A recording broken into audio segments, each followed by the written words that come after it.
तो हेलो बच्चों, ये वीडियो क्लास 7th के बच्चों के लिए है। आप लोग का 3rd चैप्टर चल रहा था ट्रांसपोर्टेशन ऑफ सब्सटेंसेस। तो ट्रांसपोर्टेशन ऑफ सब्सटेंसेस को आगे बढ़ाएंगे। हमने ब्लड के बारे में पढ़ लिया था, फंक्शन ऑफ ब्लड पढ़ लिए थे। अब उसके आगे पढ़ेंगे ब्लड वेसल्स, जिनमें ब्लड बहता है।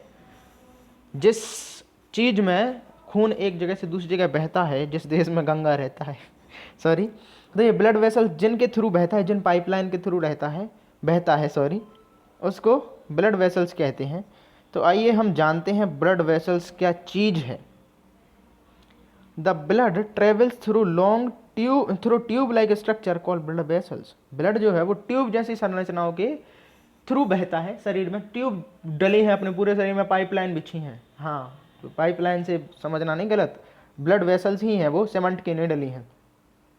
They are of 3 types, arteries, veins and capillaries. ये एक्चुअली सेल्स की ही बनी हुई होती हैं, सीमेंटेड नहीं है। नहीं तो पाइपलाइन से कहो सर लोहे की डली के सीमेंट की डली तो ये क्या होता है, सेल्स की ही बनी होती हैं। ये 3 तरह की होती हैं, आर्टरी, वेन्स और कैपिलरीज। ठीक है, अब हम देखेंगे क्या आर्टरीज, क्या वेन्स, क्या कैपिलरीज, क्या arteries. Arteries are the distributing vessels या फिर डिस्ट्रीब्यूट करने वाली, एक जगह से दूसरी जगह चीज़ों को पहुंचाने वाली जो वेसल्स है वो आर्टरीज है। ये डिस्ट्रीब्यूट करती हैं, अलग अलग चीज़ों को बांटती हैं। They are also the largest blood vessel, और सबसे ज़्यादा आर्टरीज ही फैली हुई हैं। They transport blood from the heart to the different part of the body. ये क्या करती हैं, हार्ट से खून लेके अलग अलग पूरे शरीर के हिस्से तक पहुंचाती हैं। They generally carry blood rich in oxygen. They have thick elastic walls. ठीक है, तो आगे लिखा है आर्टरीज क्या करती हैं, ऑक्सीजन रिच ब्लड को ही कैरी करती हैं, यानी कि वो ब्लड जिसमें ज़्यादा ऑक्सीजन हो आर्टरीज में बहेगा। तो जिसमें ब्लड में ऑक्सीजन की कंटेंट ज़्यादा हो, कार्बन डाइऑक्साइड की कंटेंट कम हो, उसको ऑक्सीजनेटेड ब्लड बोलते हैं, ध्यान रखना। They have thick elastic walls, उनमें इलास्टिक वॉल्स होती हैं, थिक होती हैं, मोटी वॉल्स होती हैं। आर्टरीज की जो वॉल्स हो, जो दीवारें हैं, वो अपेक्षाकृत मोटी होंगी। अब हम पढ़ेंगे वेन्स के बारे में।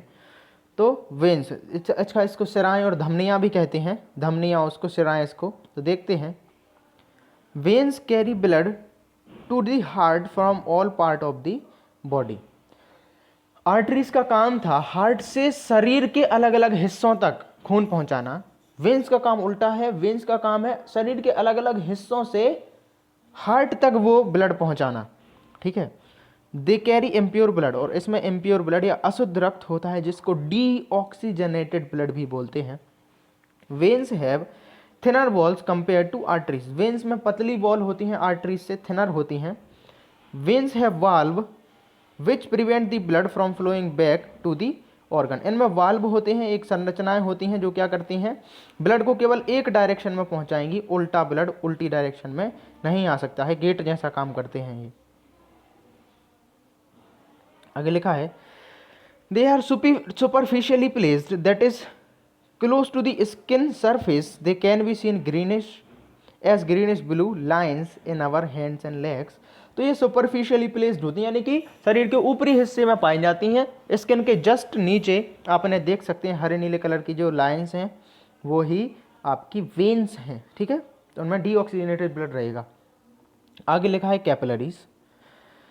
कैपिलरीज पढ़ते हैं, छोटी छोटी हो जाती हैं, पतली पतली ब्लड वेसल्स को कैपिलरीज बोलते हैं। When an artery reach an organ it divides to form smaller vessels called arterioles which divide further to form extremely thin capillaries. उन्होंने कहा है कि ब्लड जब एक ऑर्गन में पहुंचता है, सपोज स्टमक में पहुंचा, तो ये छोटे छोटे पतले पतले आर्टरियोल में बदल जाएगा, मतलब मोटी से पतली ब्लड वेसल हो जाएगी, पतली पाइपलाइन हो जाएगी, और ये पतली पाइपलाइन और पतली हेयर लाइक पाइपलाइन में बदल जाती है, जिसको हम लोग कहते हैं कैपिलरी।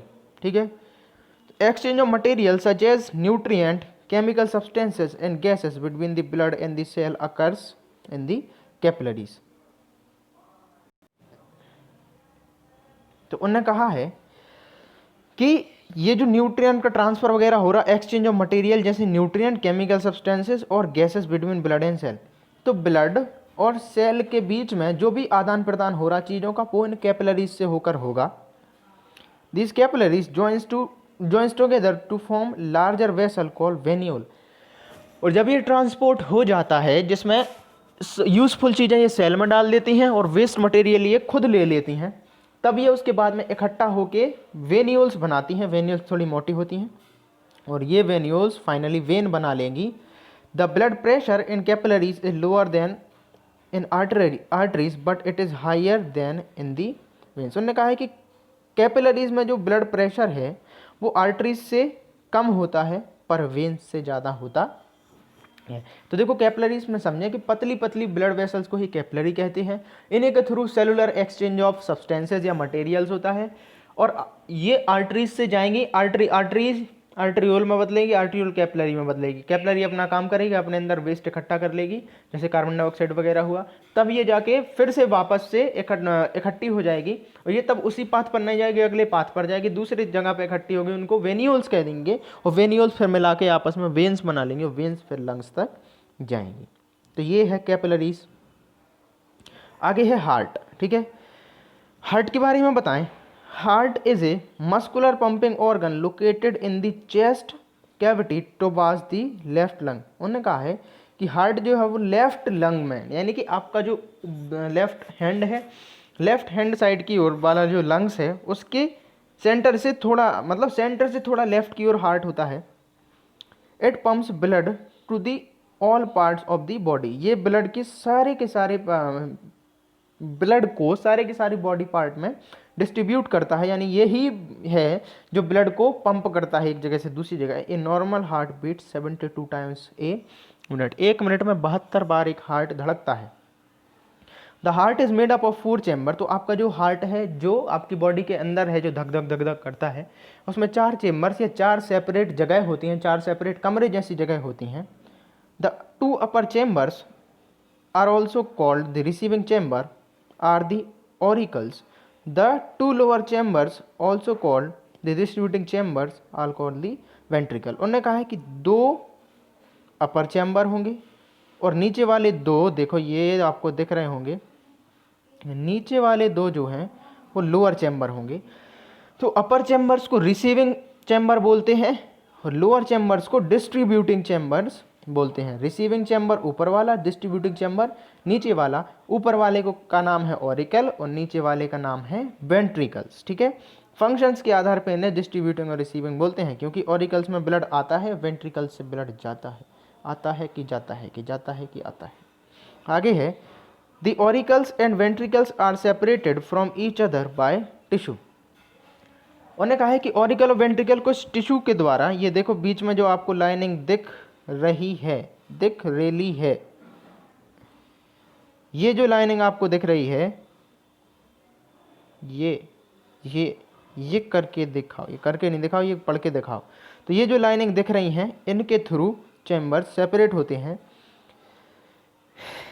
आगे लिखा है the auricles and ventricles separate which have valves in them. ठीक है, तो उन्होंने कहा है कि इन टिश्यू के पास खास वॉल्व्स भी होते हैं। ये बाइकस्पिड वॉल्व, ये ट्राइकस्पिड वॉल्व, अलग अलग वॉल्व समझ रहे हो। One way gateway valve allow the blood to flow in one direction only. Blood valve से क्या होता है, ब्लड केवल एक ही दिशा में जाएगा, ऊपर से सिर्फ नीचे आएगा, नीचे से ऊपर नहीं को जाएगा, नहीं हो जाएगा। आगे पढ़ेंगे the heart is made up of 4 chamber. Heart 4 chamber से मिलकर बना हुआ है। तो यह जैसे कि बता चुके हैं, ये दोबारा बता रहे हैं, उनको पता है ना, तुम लोग एक बार में नहीं सुन पाते हो। The 2 upper chamber are also called the receiving chamber or the auricle. 2 ऊपर के सॉरी शक्तिमान, मैं फिर से पढ़ने लगा हूँ, वो मतलब आप लोग होशियार हो, उन्होंने एक ही बार बताया है। The right auricles open into the right ventricle and the left auricle into the left ventricle. Right auricle right ventricle में जाता है, खुलता है, और लेफ्ट ऑरिकल लेफ्ट वेंट्रिकल में खुलता है। The right chamber and the left chamber are separated from each other by a thick tissue called septum.